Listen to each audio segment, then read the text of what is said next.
കുറച്ചു കാലമായിട്ട് പാർട്ടി ഗവനിക്കുന്നില്ല. പിന്നെ അവരുടെ അവഗണിക്കുന്നു, ഒതുക്കുന്നു. തന്നെയല്ലല്ലോ, അവരെ ഈശ്വരനാമത്തിൽ പ്രതിജ്ഞ ചെയ്തതിനാണ് അവരെ ശാസിച്ചുകൊണ്ടുള്ള നോട്ടീസ് കൊടുത്തത്.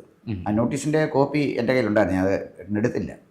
വളരെ രൂക്ഷമായ ഭാഷയിലാണ് പിന്നെ ജനങ്ങളെ വഞ്ചിക്കുകയാണ് ചെയ്തിരിക്കുന്നത്, ഈശ്വരനാമത്തിൽ സത്യപ്രതിജ്ഞ ചെയ്തത് എന്ന് പറഞ്ഞാണ് തുടങ്ങിയത്. മോനായിക്കും എം മോനായിക്കും ഇതേ നോട്ടീസ് തന്നെയാണ് കൊടുത്തത്.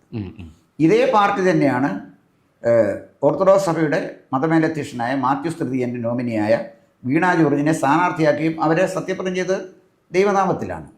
ഇതൊക്കെ കണ്ടുകൊണ്ടാണ് കേരളീയരിയ്ക്കുന്നത്. ഇവിടെ ഈ വിപ്ലവ സൂക്തവും പ്രസംഗവും ഒന്നും കാര്യമായി ചിന്തിക്കുന്ന ജനങ്ങളെ സ്വാധീനിക്കുന്ന ഒരു കാര്യം. അതൊക്കെ പണ്ടായിരുന്നു. പണ്ട് ജോലി നോക്കാൻ പറയും. ഇപ്പോൾ ഐഷ പോയിട്ട് കൃത്യമായി പ്രതികരിച്ചു. അവരെ അവഗണിച്ച ഒരു പാർട്ടി അവരവഗണിച്ചു. നിങ്ങൾക്ക് എന്നെ ഇന്ന് വേണ്ടെങ്കിൽ എനിക്ക് നിങ്ങളെ ഇന്നലെ വേണ്ട.